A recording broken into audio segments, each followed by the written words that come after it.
Oi gente, boa tarde. É o Pedro do Abacast.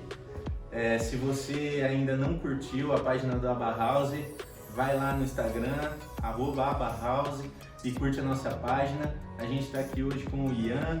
Vai ser um prazer entrevistar você, Ian. Prazer te conhecer pessoalmente. Obrigado, Pedro. Obrigado. Você que ainda não sabe quem é o Ian é um amigo do Danilo, nosso líder de jovens, que hoje está nos Estados Unidos.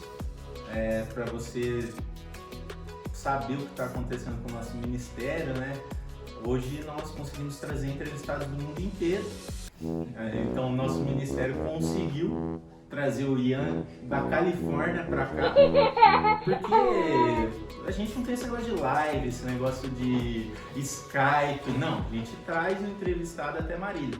Então a gente trouxe o Ian até aqui para entrevistar ele pessoalmente, até porque ele já foi vacinado, no primeiro mundo, né? Desculpa. Aqui com o patrocínio da Três Corações também, maravilhoso, muito obrigado. Muito bom, obrigado Três Corações, muito bom. Fantástico. Ian, prazer te conhecer. Para o pessoal de casa que não te conhece, conta um pouco da sua história, como foi até você tomar essa decisão e chegar até a Bethel lá em Redding, na Califórnia.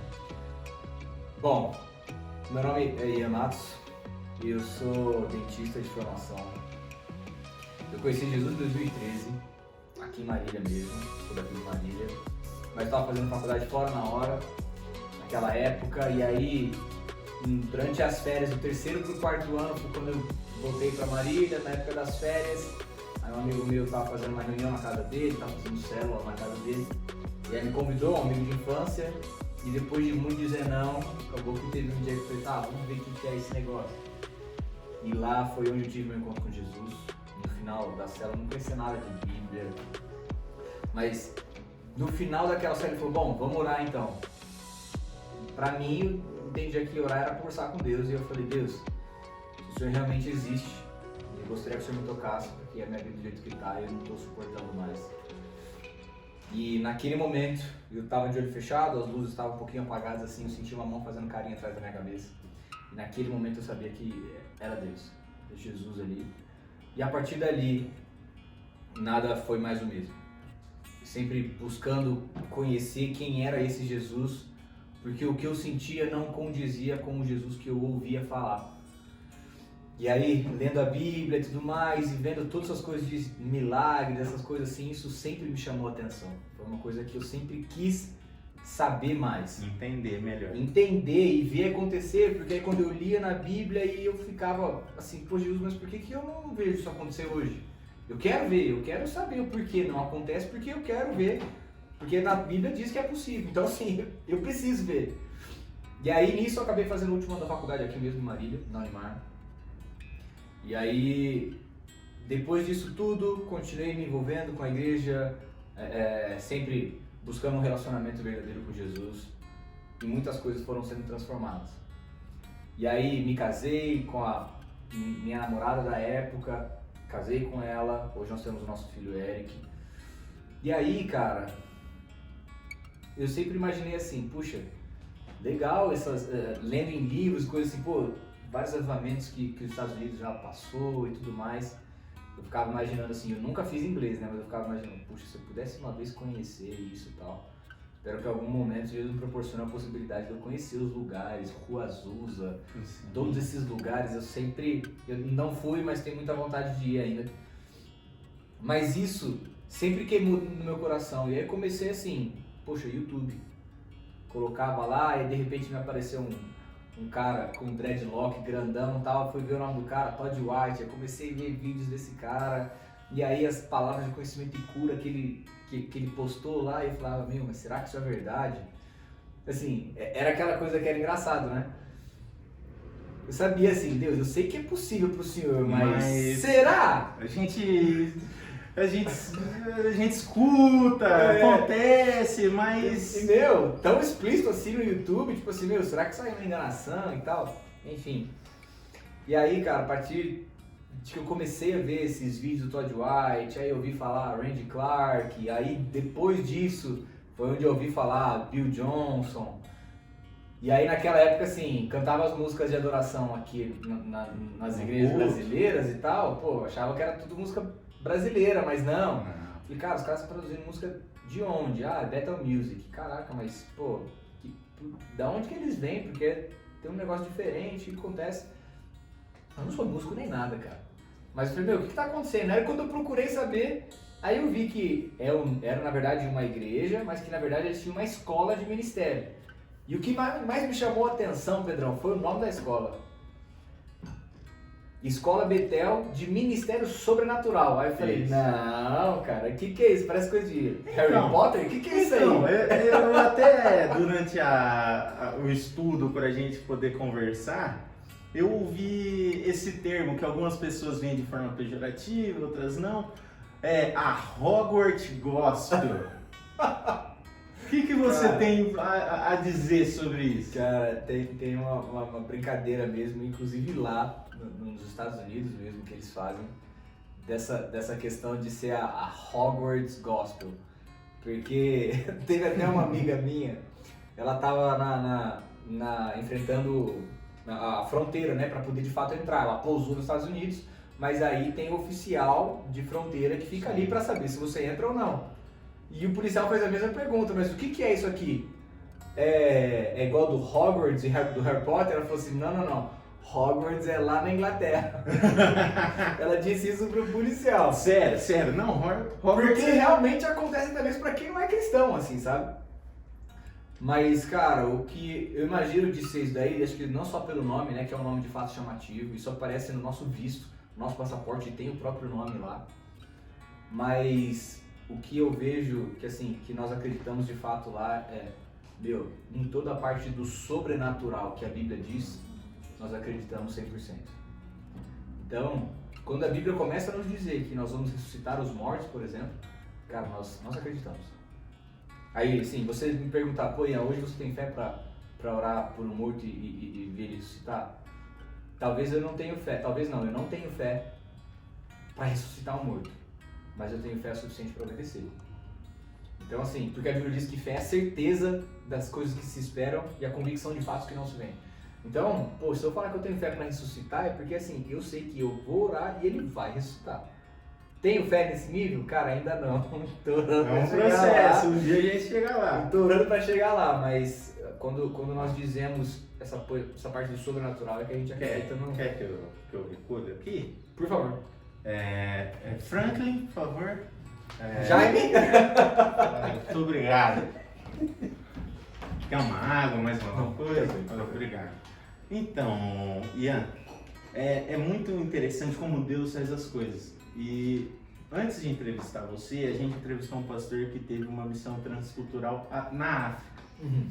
E lá ele descreveu para nós algumas experiências e entre elas a experiência de pastores que mães traziam a criança morta a eles e eles falavam assim, ó, se foi da vontade de Deus que essa criança morresse, tudo bem. Agora, se foi a obra do inimigo, do demônio, no nome de Jesus essa criança vai voltar à vida agora.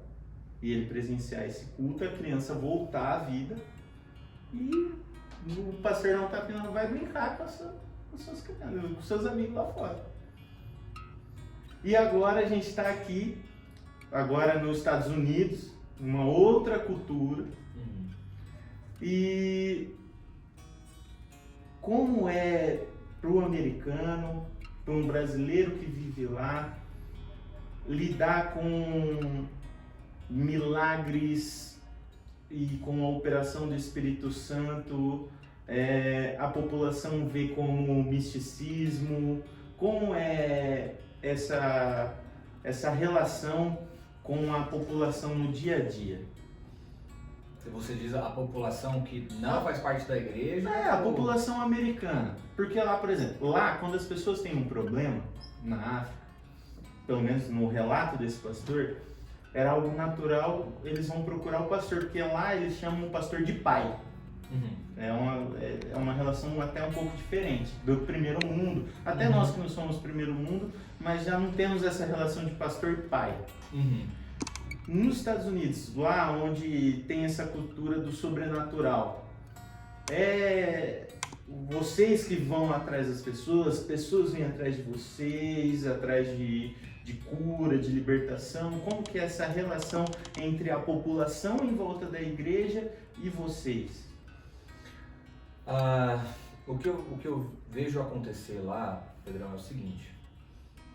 Nós temos, por exemplo, lá nós servimos na sala de cura, que existe na Bethel todo sábado. Então as pessoas vão até lá para que a gente possa ministrar na vida delas. Mas existem momentos também que nós saímos para servir.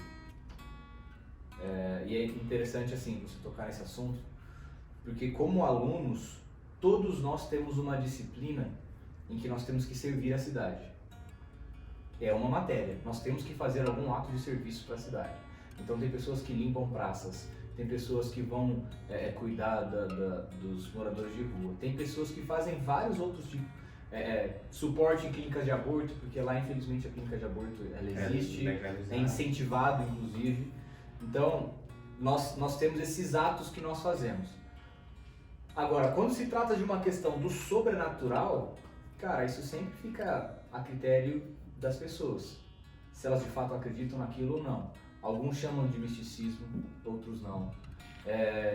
E eu acho que principalmente, como você até citou, né, a nossa cultura aqui no Brasil e lá como um país de primeiro mundo, o acesso à informação é muito grande. Então, óbvio que acaba sendo natural e eu não acho errado irmos até o médico, por exemplo, quando existe algum problema de enfermidade.